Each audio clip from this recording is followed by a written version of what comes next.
Hey, Jay here, out with Spencer today, and he's got his Honda swag on today. He's been waiting to wear this. This is his Honda merch, right? Is that what you call it? Honda merch. Honda merch. I got the old school hat, the whole deal. And we're out here with a 2019 Honda CRF250RX. And what this bike is, this is an area that Spencer and I like a lot, because this is, if you have a Yamaha, it's a FX, competes with that. If you have a KTM, it's a XCF, competes with that. If you have Suzuki, Cowie, or something else, it doesn't work. So anyway, so these are kind of a really cool bike that Spencer and I think a lot of people fall into the category for, because they have a bigger tank, they come with a kickstand, come with an 18-inch rear wheel.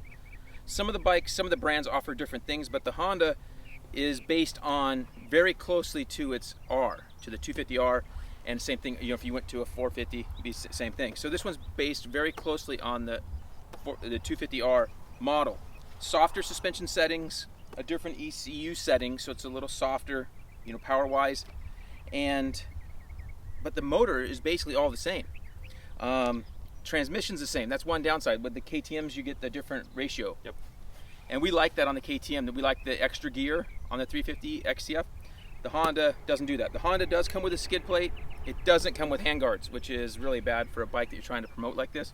And it was a pain to get these handguards on, because you got a starter button on this side, you got a map switch and kill button on this side, so you have to move stuff around just to make these fit. If we go long-term trail riding with my falling, what will I have to do? Put wraparounds on. I'll have to put wraparound handguards on. So we'll put wraparound handguards on most likely later.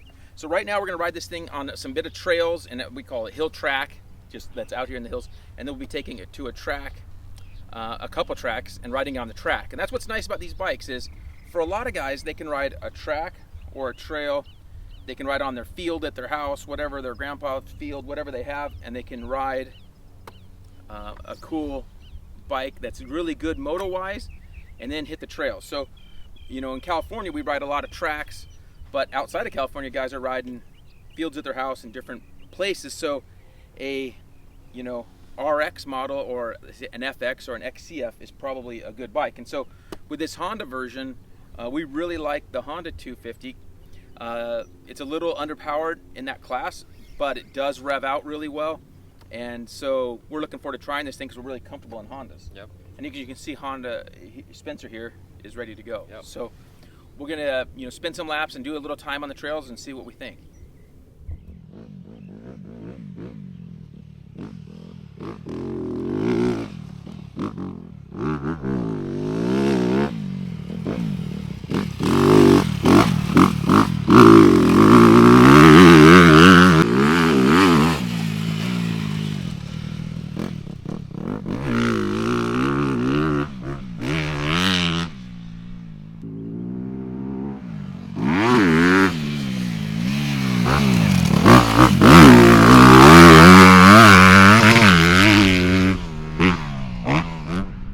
Okay, we're back out here on this RX. We got a few rides on it, and Spencer and I both have ridden this, and our buddy Russell.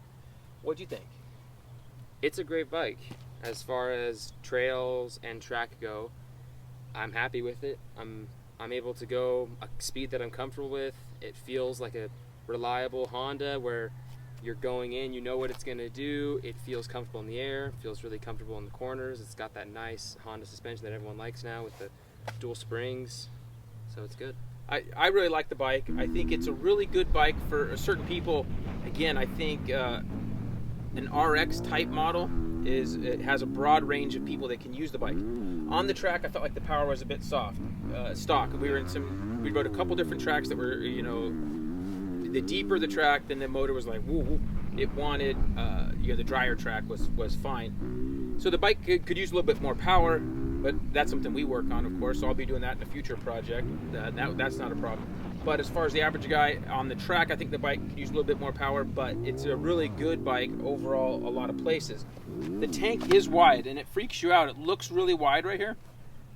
Riding it, it's not nearly as bad, but it is wider than the stock one. And we had a stock 250R 19 out as well. And the power is pretty close, but this one is definitely just a little bit slower for, you know, whatever detuning or whatever they did with the mapping. And we mainly ran it in number 3, which is the more powerful one on the map selector switch. but the tank being a little bit like that's weird. Also, Honda has a safety feature on this deal, which we'll put a link to how we bypass that. But you know, you have to pull the clutch in to hit the starter button, and that's can be a little bit frustrating. You know, it's a little bit weird, but I'm sure it's a legal deal that they need to do it. On the trail, how do you feel about this thing on the trail?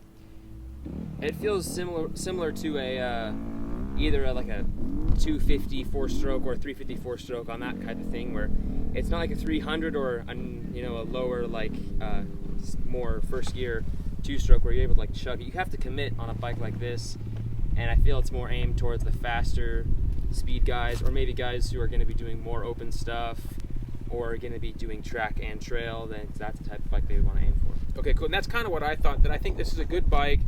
I wouldn't replace my 300 with this for the trail, but this is more comfortable on the track than my 300. I don't really like riding the 300, and I don't like riding the 2-stroke on the track. So this is a good bike. That guy that is a Honda guy, a 4-stroke guy, and wants to ride track and trail, this is an amazing bike, and I think it's gonna be a good bike.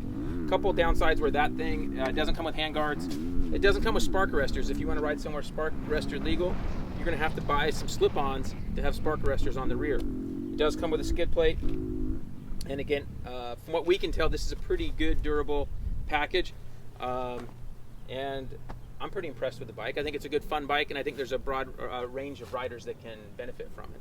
So, you agree? I agree. He always agrees with me. Well, not always, but at least on this.